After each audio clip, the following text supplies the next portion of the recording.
Otak. Otak merupakan sebuah organ dalaman yang terletak di bahagian kepala yang digunakan untuk mengawal, mengingat dan mengimbas semua pergerakan yang dilakukan oleh manusia. Otak juga mempunyai memori, iaitu sesuatu untuk mengingat sebuah kejadian atau barang. Shut up and sit down.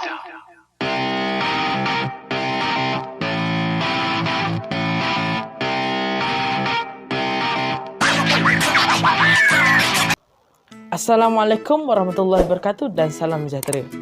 Terima kasih kerana masih lagi menonton channel ini. Okey, sebelum kita mulakan kita punya video, saya nak mengucapkan kepada anda semua terima kasih kerana telah support saya dan kita telah berjaya mencapai 100 subscriber. Alhamdulillah. Terima kasih. Okey. Kalau kita tengok daripada definisi otak. Otak ialah satu bahan ataupun organ yang digunakan untuk mengawal semua pergerakan manusia.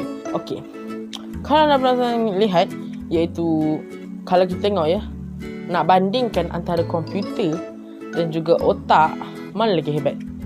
Confirm lah korang kata komputer kan? Kalau anda pernah lihat sejarah komputer pertama yang terjadi di dunia ini, yang diciptakan di dunia ini adalah bernama ENIAC, iaitu bersaiz 2 gelanggang badminton dan beratnya seberat 6 ekor gajah.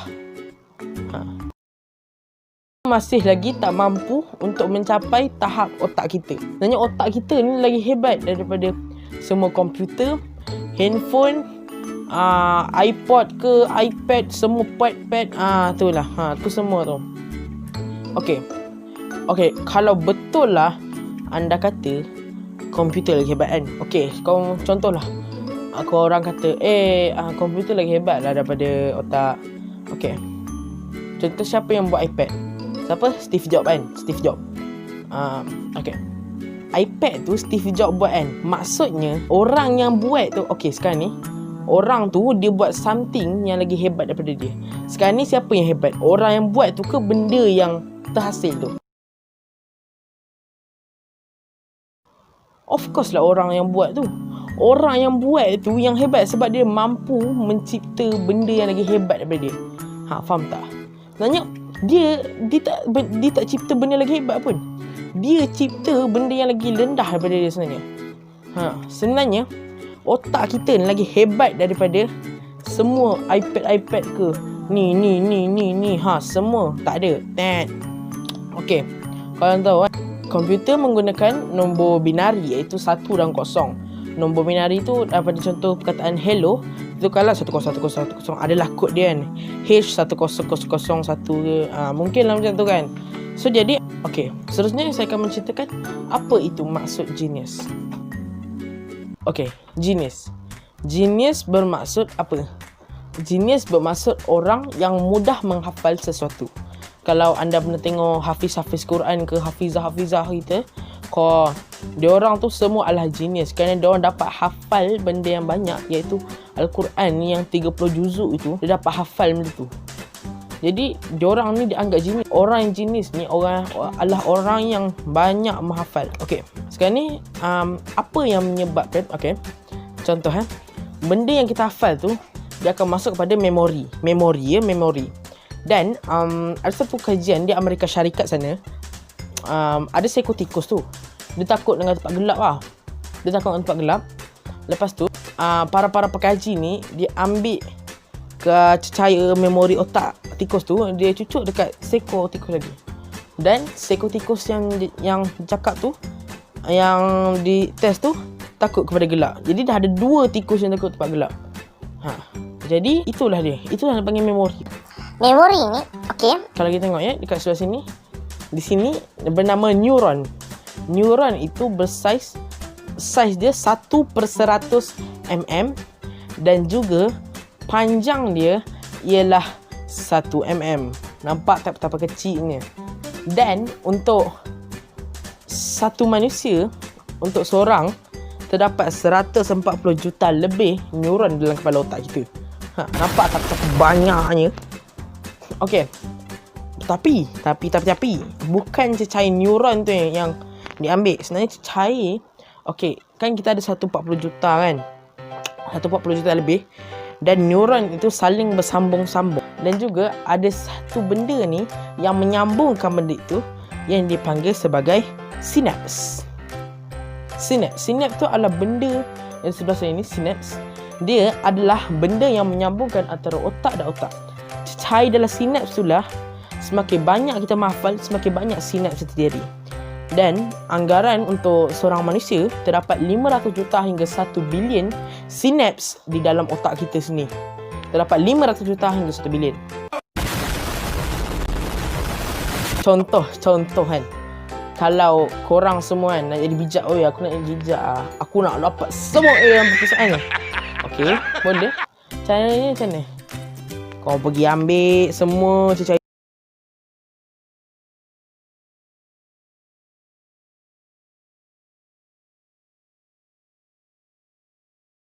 otak, sinaps. Orang pandai kau cucuk kepala korang. Tapi ada masalah. Sebab benda ni terlalu banyak. So kita tak dapat tahu. Yang ni memori untuk apa? Ni memori untuk apa? Kita boleh nak cangkal. Jadi kalau macam Tikus tak apa sebab tikus dia kecil. tak apa, dia kecil.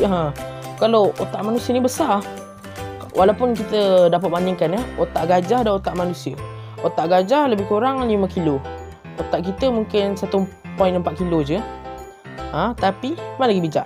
Kita kan. So memang ada cara untuk kita ingat ni. Ada satu ubat ni nama dia BDNF dan juga NGF. NGF dan BDNF ni adalah satu baja yang akan menguatkan neuron ni. Maksudnya dia akan mengeraskan lah neuron tu. Okey. Dan juga ada satu benda ni yang ada dalam badan kita, memang ada dalam badan kita. Nama dia vasopressin. Vasopressin ni adalah satu benda yang mengawal urin kita daripada terlalu keluar. Kalau tak ada vasopressin, kita akan sentiasa mengeluarkan urin dengan banyak. Okey, dan juga terdapat satu kajian yang mana ada seekor tikus tu, dia alihkan elektrik tau.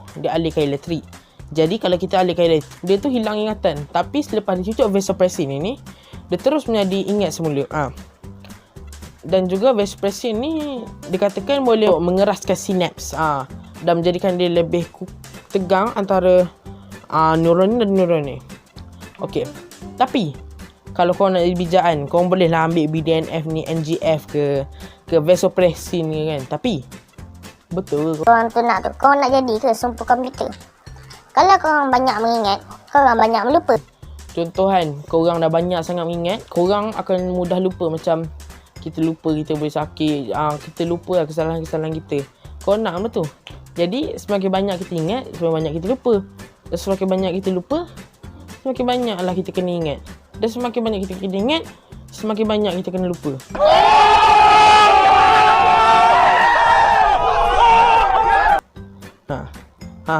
Dia agak complicated sikit lah. Tapi ceritanya tak payahlah ubah ciptaan Allah. Kita gunakan sepenuhnya. Ni tak payahlah guna ubat-ubat lah, ubat BDNF ke NGF ke, tak payah. Kita gunakan ini. Kita gunakan otak kita yang Allah dah bagi ni, akal kita ni. Dan kita ni pun baru guna 10% je pun daripada keseluruhan keupayaan kita semua otak kita ni. Jadi macam mana kita nak jadi? Tengok kalau contoh apa ni, Isaac Newton, boleh je guna. Siapa lagi? Albert Einstein ke William Shakespeare, semua tu diorang boleh guna otak diorang. Tapi kita kalau diorang boleh, takkan kita tak boleh? Kita lah kena usaha lebih sikit kan. Memanglah kita tak nak jadi macam diorang tu, tapi kita ni ada hadis Nabi kata semua Muslim wajib untuk mencari ilmu. Jadi itulah saja daripada saya. Saya harap video ini dapat memberi manfaat kepada semua manusia. Okey saja. Assalamualaikum. Ciao. Assalamualaikum.